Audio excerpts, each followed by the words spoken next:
Hey there, everybody.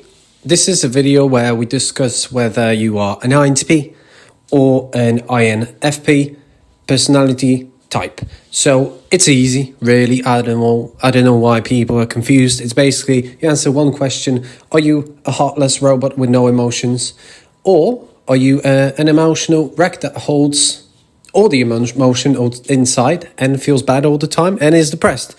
How easy was that? Just answer that and you've got your answer. But let's go just, if you're not sure still, let's go into some depth, which type of these you might be. So let's just discuss. They're both introverted. Let's see what they've got in common, because they're very similar type, both of them. They're both introverted, so they're private people. They like to stay at home and play their games, do their thing, and then when it comes to social interaction, they like to stay quiet and just do a chameleon a little bit and see what other people say and just nod and wave and smile along with other people. That's what introverts do. And then you show them a big party and they freak out. They want to go home, get into their beds and sleep or think about things. That's introverts for you. They both have that. So if you like that, you're one of them. Then you've got intuition. So they're both intuitive types. So what does that mean? They are both creative. They like to come up with things. If you give them one thing, they give you back four things. If you say just settle on one thing, they won't. They can't, and that's how they are. They are both really creative people, outside the box type of people, and not settling on one thing people. They like to explore new ideas. They like new shiny things. Then that's why they procrastinate all the time, both of them. Next, they are both perceptive, very similar to intuition. Basically, they're not judging type. They're open-minded. They can't stay with one opinion or with one feeling. As they go through life, they evolve constantly. That's why it's so hard for them to find one thing, one true passion, one true purpose, one true calling. They keep looking for it, but they can't find it. Where the judging people just grab one thing that they sort of are good at and just keep doing it until they die. Where the perceiving type, even though they would like to, they just can't seem to hone in on that one thing and just keep with it, because that's not who they are. And yes, it's an excuse for procrastination, but it's a bit of misunderstanding, really. That's because they're just open-minded. They're open to new experiences. And that's good. That's good in life. We need people like that. That are not stuck with one mindset. And they're also messy people, because they're not very serious about life. They're not too disciplined. So they like to leave things wherever they are and just grab a new thing. That's why you can call them lazy. And are they? Probably. Is this an excuse? Is MBTI an excuse for them? Probably. But if you are lazy, you might consider being one of these types and just get along with your life and then tell everybody that this is your type and you are supposed to be lazy. So good on you. But now you need to know which exact type you are. And now the last dichotomy, and this is where they differ. This is where the difference comes from. And even though it's in one letter, even though it's in one dichotomy, it changes everything. So basically, are you thinking or are you feeling?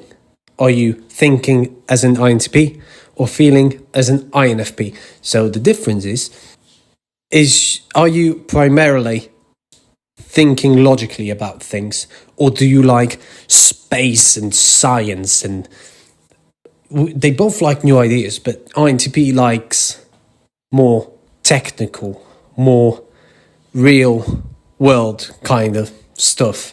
They like to know the inner workings of things, like how does math work, and things that you can logically analyze and come up with an answer. It's very satisfying for an INTP to do something, to analyze something completely and come up with one really solid answer.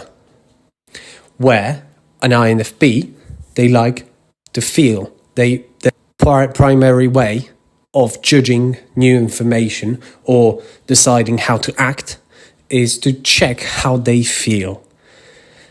To see how they just look at things and checking how they feel. They look in their memories and they are looking for how they felt about something, and that's how they make decisions. So it's more about like art and stuff. They're both creative. They both like art, music, and stuff like that. But it's a different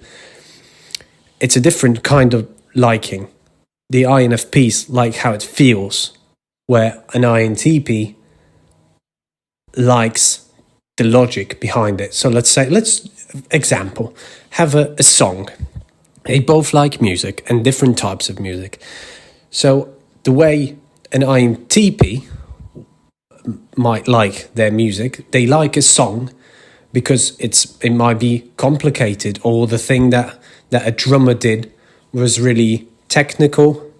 But obviously they like music for what music is and how it makes them feel to some extent. But they like to analyze their music, where an INFP just likes how it feels. They don't really care about the technique. They don't really care how it was made, how it was mastered, how the drums were set up. They just like how the music feels to themselves. And that's it. So the biggest difference, well, the only really difference between them is either they are primarily thinking inside the brains, or they are feeling inside the brains. So it's like you wake up in the morning, and are you first analyzing your day, thinking about your day, thinking about your activities, or are you just checking how you feel with your day? Can you not be asked to get up? That's probably why a lot of INFPs say they are depressed, because they feel more. And obviously it's a spectrum. So like myself, on that scale, I'm very close between thinking and feeling. So it's a thin line, at least for me. But at the end of the day, I like to analyze more, and I don't feel as much. So I don't decide how I feel, because normally I don't know what the feeling even is. I just feel it, and I can't analyze what's happened. So I don't make a decision based on that. And also the one difference between them is their last cognitive function, basically what they are weak at. And INTP is supposed to be weak at social skills. They are both introverts, so they're both weak at social skills, and they have no friends. None of you listening to this have any real friends. Let's just be honest. I might as well be your best friend. That's how close you are to other people. But INTPs are supposed to be less adept at social skills. So they will think about how to appear to other people. They will analyze other people and themselves and think about how to act in a social situation. So they will do a chameleon kind of thing. They will fit in based on what they analyzed about other people. So they both try to fit in, but INTPs do it better because they analyze more. So it's like a practical kind of fitting in, where INFPs, they are supposed to have weaker extroverted thinking. So basically it's what's practical in the outside world, And it's true, both of them, to some extent, don't care about practical because they keep thinking about things. They like the abstract things more than the actual solid reality. So they both procrastinate. They are both lazy. They both lie in bed and don't do anything with their lives and just keep searching for one thing. But INFPs think less practically than INTPs. They think less about what the results, the practical results of their action is going to be, where INTPs always in the back of their heads. They think about what the practical, let's say INTPs like to come up with new inventions or the practical application of their thoughts, where INFPs just care about expressing their feelings, just sharing their feelings, which is, let's be honest, not very practical. I mean, what's the practical use of any of your feelings to the people? Not much, especially not much for other types. But we think you're cool, INFPs. Don't worry about it. You can share your feelings with us. We don't mind. On the internet, you can do whatever you want on the internet. But INFPs, they think less practically and more about how they can express themselves whilst being introverted. And so they think about how they can talk to other people without actually talking to other people, you know? So they like to make art to express how they feel, so they don't have to talk to people to tell them how they feel, because they're shy. So that's it. That's really what the difference is. At least that's what I think. And hopefully that was helpful. Thank you very much, and goodbye.